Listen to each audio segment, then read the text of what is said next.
দল হচ্ছে, কিন্তু জাতির কোনো মুক্তি হচ্ছে না। বড় দলগুলোতে, রাজনৈতিক দলগুলো গেলে ফিরে আসতে পারে না, অর্ধেক রাইখে আসতে হবে। কিন্তু আবার নিজেরা বলে যে আমরা যে তোমাদের মিত্র শক্তি।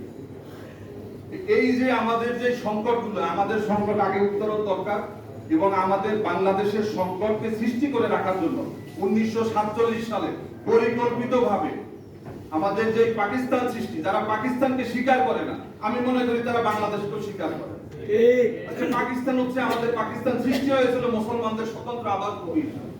সেই পাকিস্তান থেকে আমরা আজকে বাস্তবতায় বাংলাদেশ হয়েছে। আমি বাংলাদেশ হয়েছি, সেই বাংলাদেশের 53 বছরে গণতন্ত্রের কথা বলে, গণতন্ত্রের মানুষ কন্যা, বঙ্গবন্ধু কন্যা যিনি নিজেকে দাবি করেন, তিনি আজকে বাকশাল গঠন করেছেন। তিনি আজকে অঘোষিত বাকশালের নেত্রী। তার বিরুদ্ধে আন্দোলন সংগ্রামের জন্য আমি মনে করি সবার নামা উচিত। আজকে ইসলামের জন্য, আমাদের সমস্ত ইসলামী দলগুলো, বিশেষ করে ফিলিস্তিনের জন্য আজকে সেখানে যে অবস্থা, আজকে সমস্ত খ্রিস্টান কান্ট্রিগুলো সেখানে দাঁড়াচ্ছে। আজকে বাংলাদেশের বামপন্থী ছাত্র সংগঠনগুলো, বাংলাদেশের মূল সংগঠনগুলো তারা কথা বলছে, কিন্তু আমাদের বড় কোনো জমায়েত আমরা দেখছি না। খতিব সাহেব হুজুর, মাওলানা শাহিদুল আলী সাহেব থেকে শুরু করে আমিনী সাহেব, তখন যারা ছিলেন তখন কিন্তু তারা রাজপথে কিন্তু গর্জে উঠেছিলেন। আজকে তারা কোথায়? তাদের উত্তরসূরিরা কোথায় আছে?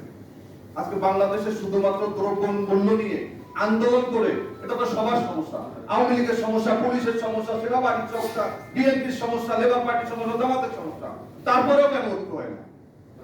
আসুন আমরা জনগণের জন্য ঐক্য করি এবং জনগণের জন্য রাজনীতি করি, এবং যা বলবো ইমানের সাথে বলবো। এই জন্য আপনাকে ইসলামী দলই করতে হবে এমন কথা না। আমরা সত্য কথা বলার জন্য, আমার মনে হয় না পরকালে প্রশ্ন করবে যে তুমি ইসলামী দল করছো না, কিন্তু তুমি সত্যের পথে ছিলা কিনা, এটা হলো যে প্রথম প্রশ্ন। আপনাদের সবাইকে